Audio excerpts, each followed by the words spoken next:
ఈరోజు గూడూరు నియోజకవర్గం వాకాడుకు రావడం జరిగింది. ఈ కార్యక్రమం ముఖ్య ఉద్దేశం ఏంటంటే గీత కార్మికులు ఎక్కడో చిన్నపాటి గొడవ 10 రోజుల క్రితం జరిగింది. ఆ 10 రోజుల క్రితం జరిగిన గొడవని ఒకరు ఏదో స్టేషన్ కాడికి వచ్చి కంప్లైంట్ ఇచ్చారని చెప్పి అదర్ వ్యక్తిని పిలిపించి ఈ సిఐ గారు కొట్టడం జరిగింది.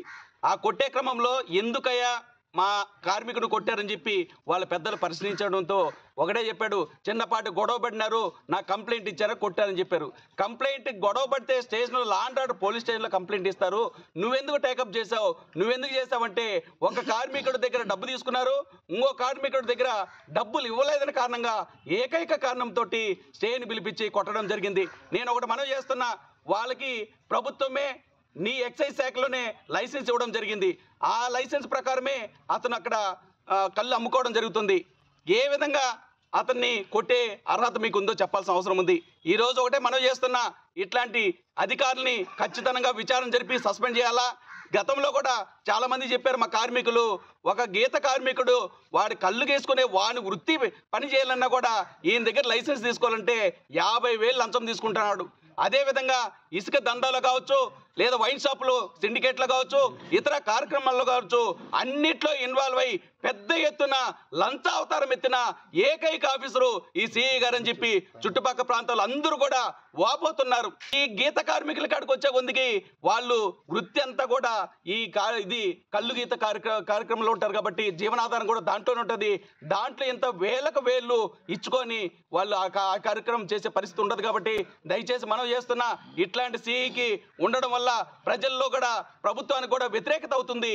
ఇట్లాంటి అధికారిని సస్పెండ్ చేయడం కాదు, ఇట్లాంటి అధికారిని ఈ సెక్షన్ నుంచి వేరే డిపార్ట్మెంట్ కూడా మార్చిన తప్పు లేదని చెప్పి మా కార్మికులందరూ కూడా కోరుకుంటున్నారు. దయచేసి మనం చేస్తున్న ఇప్పటికీ 3 గంటల సేపు పైన అవుతుంది ఇక్కడ ధర్నాలో కూర్చున్నాం. మీ జాతీయ బీసీ సంక్షేమ సర్వతన లేదా బీసీ కార్మికులు కావచ్చు, గీత కార్మికులు కావచ్చు, ఇదే రోడ్డు పైన కూర్చొని ఇది అధికారులు వచ్చి సమాధానం చెప్పాలంటే ఒక్క అధికారి కూడా కన్ను ఎత్తి చూసిన సందర్భం లేదు. ఎందుకు మా బీసీల పట్ల మీకు ఇంత నిర్లక్ష్యం?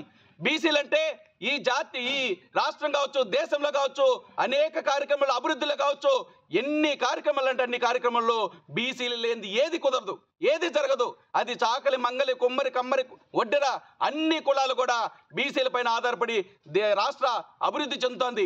బీసీలు ఓట్లేస్తేనే ప్రభుత్వాలు వస్తున్నాయి, బీసీలు పనిచేస్తేనే ఈ రాష్ట్ర ప్రభుత్వాలు నడుస్తున్నాయి. అన్ని రకాలుగా ఉన్నా కానీ ఇట్లాంటి అధికారులు, అవినీతి అధికారులు పెట్టుకొని ఇట్లాంటి అవినీతి అధికారులు లంచం కోసం, వారి స్వార్థ ప్రయోజనాల కోసం ఈ విధంగా మా బీసీలు వేధిస్తుంటే ఎలా చూస్తూ ఊరుకుంటాం అనుకుంటున్నారు?